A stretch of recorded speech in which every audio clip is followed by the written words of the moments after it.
All right, this is Paris. We're here in San Francisco. I'm with Danny. Yes. And we just got a chance to see some new content from The Division 2. So we actually have a multitude of people here to talk about it. So can you please introduce yourself? Absolutely. I'm Jesper Karabanov. I'm a producer from Massive Entertainment. I've been working on The Division 2 Warlords of New York. I'm really excited to be here. All right. Next. Hi everyone, I'm Cloe Hammoud. I'm a world content manager on the expansion The Division 2 Warlords of New York, and I work at Massive Entertainment Studio. Hi, I'm Nick Scurr. I'm a producer at Ubisoft Leamington and Ubisoft Reflections in the UK, and I've been helping Massive out with the brand new expansion. Thank you all for taking a few minutes to talk to us about Warlords of New York for The Division 2. So this is a new expansion that's coming, and you gave us a presentation. We got hands-on with it, and I'm very excited about it. I have like 10 million questions, so I kind of just want to jump into the narrative expansion of it. What is Warlords of New York? Why is this important to The Division 2? I'm going to take this one then. Basically, the idea with the expansion, it was a really good opportunity for us to close the narrative arc where all started in New York with the release of the Green Poison, and Aaron Keener is back, and he has one idea in mind, is to keep the state of chaos and anarchy in New York, but also in the United States. So it's important, the stakes are higher than ever, and you have to stop him. And that's it. Now, my question about New York, how that's going to be different compared to like the first one, like an environment, the level design and everything. So I'm going to go from there. Basically, it's a brand new map, so brand new open world with completely different locations. We're taking landmarks that we're using for main missions, transforming them, adapting them to the factions use, but also civilian use, and the rogue agents. Now they are embedded in factions, so it's completely different. So completely new map under fog of war, so players will have to explore and find their way. Without any constraint, they can tackle any challenges or mission however they want or they like. So, and in terms of environment, a hurricane strike, so it's going to be flooded, overgrowth, but also oil spill, burnt areas, but also we're in New York, so of course the gritty back alleys, so we're keeping that vibe and authenticity for New York. So a good mix of interesting and appealing locations, original, but also authentic as well. So speaking on that, so just to make sure I'm understanding correctly, so this is 8 months after the outbreak in Manhattan, and we're looking at 4 new zones.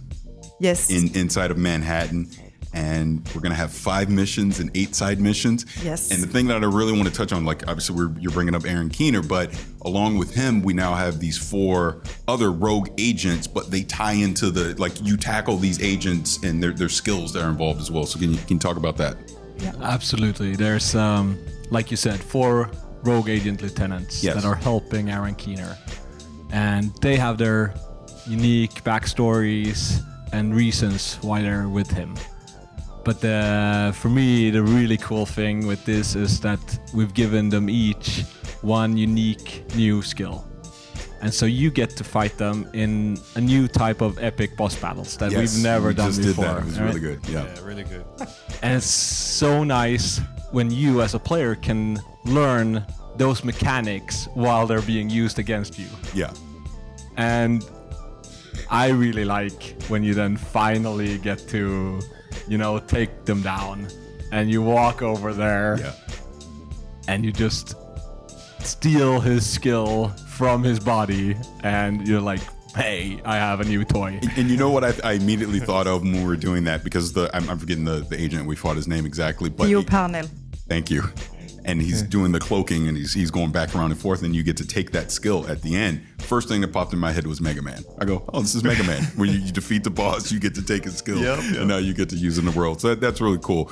So again, getting into the actual game-changing improvements, I mean, there's just so many here. So let's just kind of start off with the RPG overhaul that's happening with the Division 2. I know Stated Games talked about it a little bit, and you kind of went a little more in depth here. So kind of talk about that a little bit.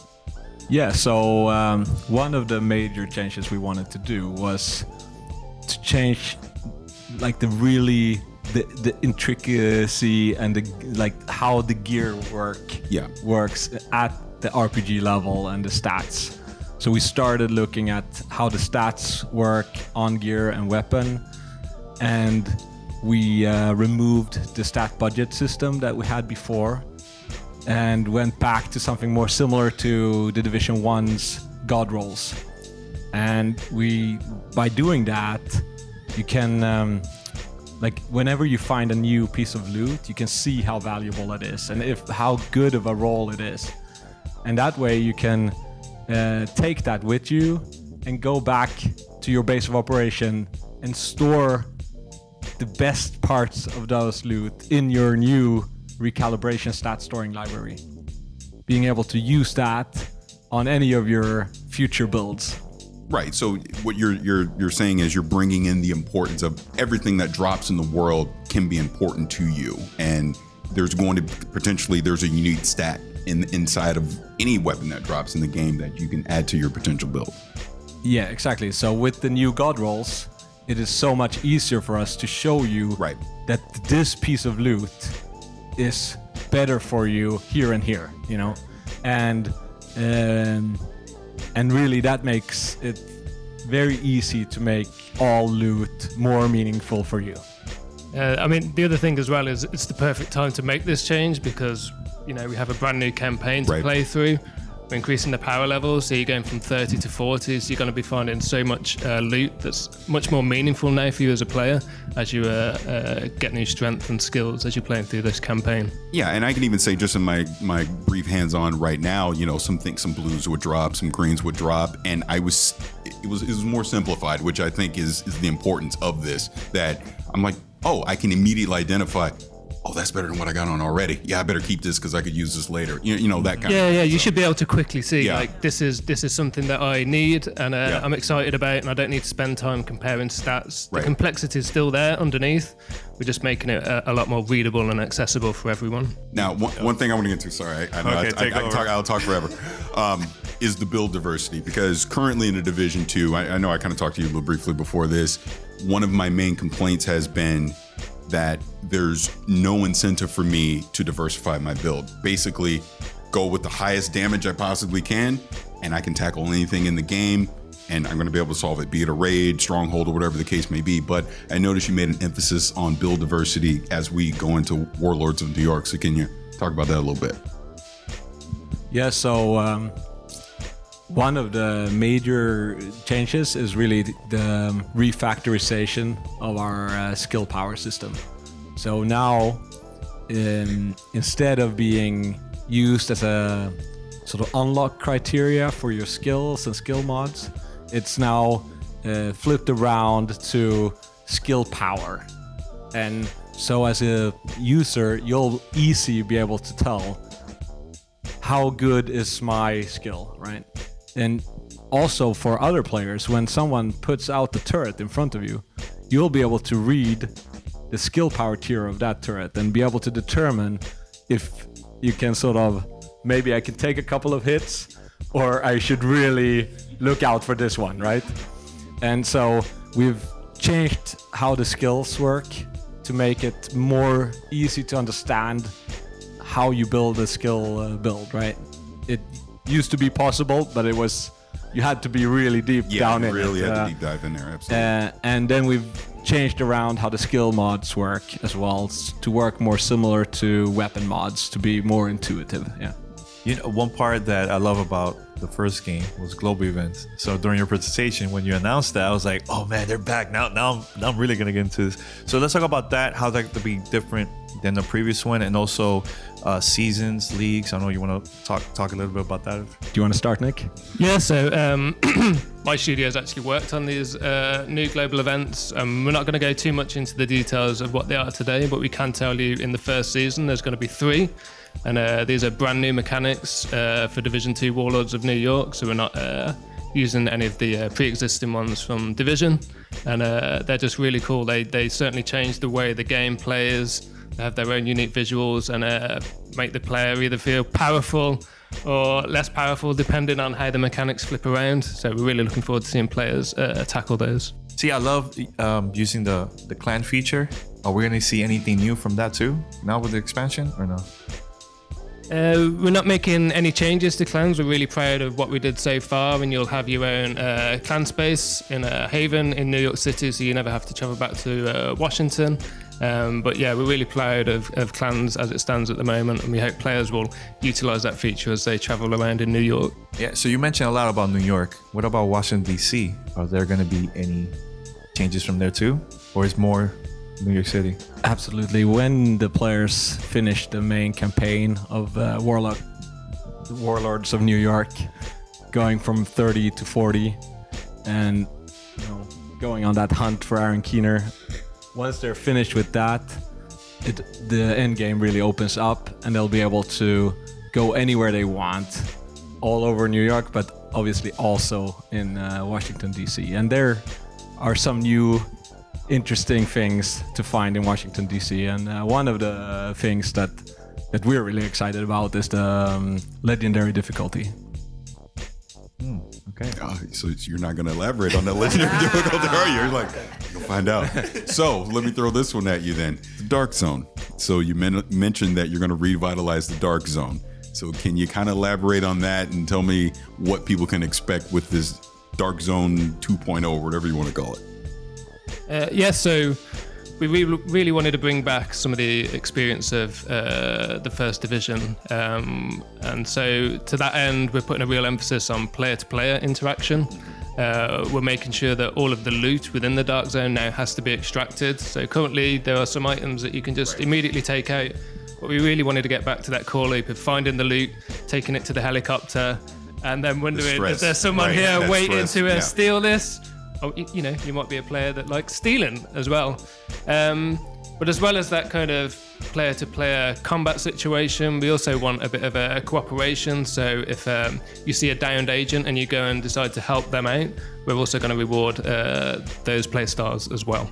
Now, I don't know if you can talk about this right now, but is the player count going to rate? So it's still going to be the current 3 Dark Zone structure that we have. Yes, we're talking about Washington, D.C. here, yes. So is the player count still going to stay at 12? Yeah, we're keeping it as it is now. So the current systems are there, but we're focusing on simplifying the core gameplay loop. And as well, we're really keen to see what happens when people have access to the build diversity options. Yes. Just all the new gear and talents that we're adding and how that's going to play into the Dark Zone. Well, yeah, because and I'm sorry to keep harping on the Dark Zone for a second, but again, this has probably been one of my big nitpicks over the past year is I feel I have zero incentive to go into the Dark Zone right now. And you mentioned having contaminated loot, but is there going to be loot that is specific to the Dark Zone, so it's going to really push people, like, maybe named items, things like that, that's going to push people to say, I got to go in there because I got to go get that thing, and I got to try and with my squad to get the hell out of there with it. I'd say there are 2 interesting changes that will make more people go to the Dark Zone outside of, changing the mechanics, right? But already in Tier 6, I don't know if you've been playing now lately, but we changed the matchmaking system to make sure that we get more players in there. And of course, we're adding new specific loot to the Dark Zone. There should be stuff in there that you cannot get any other way, right? And it should be rewarding. Yes. So we've filled the Dark Zone with cool stuff for you to get. And I guess I would fight for, right? Yeah, I would say that's just kind of my main thing. And again, I'm very excited that we're going back to New York and we're expanding on the game. But I think just at its core, the biggest thing that I'm looking for is and this ties into the seasons and I guess there's a premium battle pass that's coming, things like that. But these ties into the things that I'm looking for as a player is what's my incentive to log in every day, every week, every month to go play the Division 2? Are there going to be new weapons? Is there going to be new gear, new brand sets, things like that I gotta go get that. I gotta have that. I need that carrot on the end of the stick to go chase inside the game. So it sounds like with this expansion, that's what we can expect, a lot of that. Yeah, I mean, that's a big part of our end game. Once the maps opened up and you could freely travel between New York and DC, there were a lot of activities for our players there. And that was one of the main reasons we wanted to introduce seasons. So when a player logs in, they can quickly see if I spend my time on this thing, these are the rewards I'm going to get. You know, the game's helping you out to try out all these amazing activities that we're adding into the game. So you feel rewarded for the time that you're spending in the world of The Division. And we've really been working hard at adding a lot of extra new loot, right? Yes. So there's new exotics, both for your gear pieces, but also your weapons. We reworked most of the old exotics. We reworked the old gear sets, and we added a whole bunch of new gear sets. There's new brand sets. There are even new weapon types, and a bunch of new named weapons as well. I know when you mentioned about seasons, there's also like special campaigns throughout the season. That means that we'll go back to Washington DC, New York. We'll see like new characters or new enemies, Black Tusk or what? Like you're allowed to talk about. No, I think we can say that in the new mini campaign that comes in the season, it will take you around the entire universe of The Division 2, right? So speaking on Black Tusk, since that just came up, I noticed we didn't have any mention of that in our presentation, but that just makes me think in New York, like one of the things that I like about Washington DC is you have things like Tidal Basin, you have the strongholds that you go attack. Can we expect some of that when we go to New York, or is that can't talk about yet? What I can say is that Black Tusk is definitely still a threat. Okay. Because they have a huge influence now in Washington DC, but they are going to be also in the hunt for Aaron Keener. This is what I can say. So it's still going to be a threat, and you'll still have to watch out and make sure you are the first one to track down Keener and reach him. So this is all I can say about that. Okay. I can mention one more little thing with the Black Tusk. Okay. They've also gotten some new reinforcements. Oh. Okay. All right. Okay. Now we're talking. So one other thing for me, and this kind of just goes back to the carrot on the end of the stick kind of thing. Probably my favorite thing that I've done in Division 2 is that Chatterbox quest, because it was long form, it was monotonous, and sometimes I swear if I go in the underground for the hyena key one more time I'd lose my mind. But that's the type of things that I like to see. That's kind of the in-game content after I've done all the regular activities. Like, okay, here's something I individually can go chase after, and it's a unique weapon that when someone in the world sees me with it, they go, I know exactly what you went through to go get that weapon. So can we expect more of those type of things moving forward? Yeah, definitely. You know, we want exotic weapons to feel earned. You know, they're very special and powerful pieces of gear, and you know, we do allow some of those to be added to the loot pool, but some of these new ones that you're going to see added, and you know, even starting with episode 3 coming soon, which has its own exotic weapon, there are going to be quests and things added, you know, related to those. And so yeah, you'll feel that sense of achievement when you get them, and you know, seeing other players carrying those weapons around and thinking like, you know, I got to get me one of those. How did you get it? And you know, the cool thing about that is seeing the community start to discuss, you know, I think I've done this towards it and that towards it, and I think this might be a clue or a key. And it's really cool seeing the community put the pieces together to figure these things out. Yeah, this expansion reminds me so much of 1.8 from the first division. Right? Yeah, I mean, that was what kind of started transforming the first one, absolutely. Yeah. So how important was it to make all these changes for this expansion? Because there was a lot of feedback throughout the whole year since the release of the game. I think it's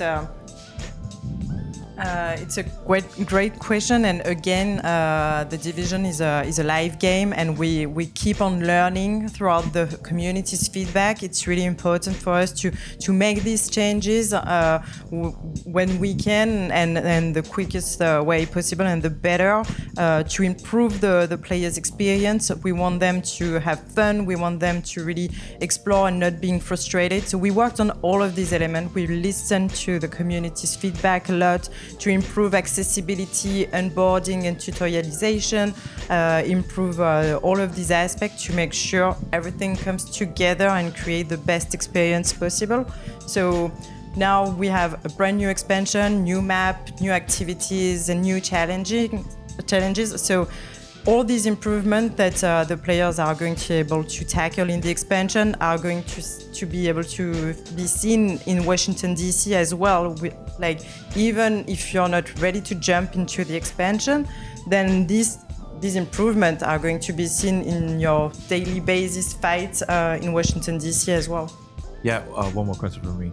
So why that location in New York City, Manhattan? Because you could have picked Central Park, up north. You could have even gone to Brooklyn. You know, why south of like downtown in Manhattan? Why that area? She's gonna say, play the game and find it. Because for us, we wanted to have a map that allow players autonomy and players flow. So we built this map with these considerations in mind, to have really iconic landmarks, and you have your Haven base of operation in the center. You'll be able to really wander into the map and tackle these challenges however you want without any constraint. So I think we found a really nice map for the players to explore, and again, transforming this space. When we did a research trip there, and we were really inspired by what we saw, and we wanted to turn up the volume and transform the world as well with this environment. So I think, we ended up with a really interesting map filled with activities and challenges. It just feels like being at home, right? No, it's a perfect area too, because a lot of trains, subways, a lot of very important locations in the city. So I live there in New York. So I know we have to wrap this up right now, but one final thing for me. So the expansion comes out on March 3rd. It's going to be available to everyone, obviously, but you've made the decision that if, let's just say I'm a new player to the Division 2, I've never played it before, I can jump directly into Warlords of New York, and I can quote unquote bypass everything that happened in Washington, D.C. From a narrative standpoint, is that explained to the new player when they jump in? Will they understand that here are the previous events that happened in a Division 2, and all right, you're starting from this point? And then can they actually go back to the original Washington, D.C. content after they finish Warlords of New York? Okay, I think we can do a combined answer. Jump in.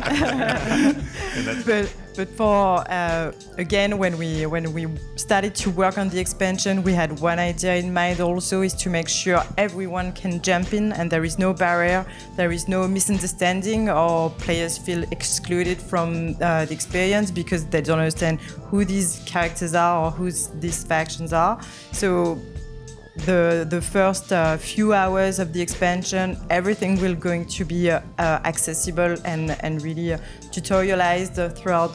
Okay, these factions they have weak points, for example, that type of detail that even players that haven't touched the division for a while, they will know, okay, I remember I need to hit them here. And throughout the cinematics, cutscenes, collectibles, they'll be able to put all the pieces of the puzzle without feeling excluded. But for jumping back to Washington DC and the level 30 boost, maybe. I think the honest way is actually that all these new players, they will obviously they choose to go to Warlords of New York to play that campaign, so they will start by doing that. But once they've completed that, Washington DC is just as open for them to go back to as everyone else. Okay. All right. Well, again, thank you for taking the time to talk to us about it. I didn't even bring up PvP, and I should have brought it up, but I know we're out of time. But thank you for taking the time to talk to us about this. I mean, have been being a player since day one, if I can even say it. I mean, I really loved how this game launched. It was a fantastic launch. I loved Black Tusk, endgame, everything. And then, it is what it is. It kind of lost some steam along the way, but I look at this expansion, I look at the changes that you're making. It was hilarious. We literally talked about every change that you're making last night before you did it. And I go, oh my God, they're really listening to us, because this is what we're looking for. You're diversifying the build, you're putting the loot in here, you're giving us things to chase, new world to explore. So I'm excited for it. So again, thank you for taking the time to talk to us. Thanks a lot. Thank you Thank you very much.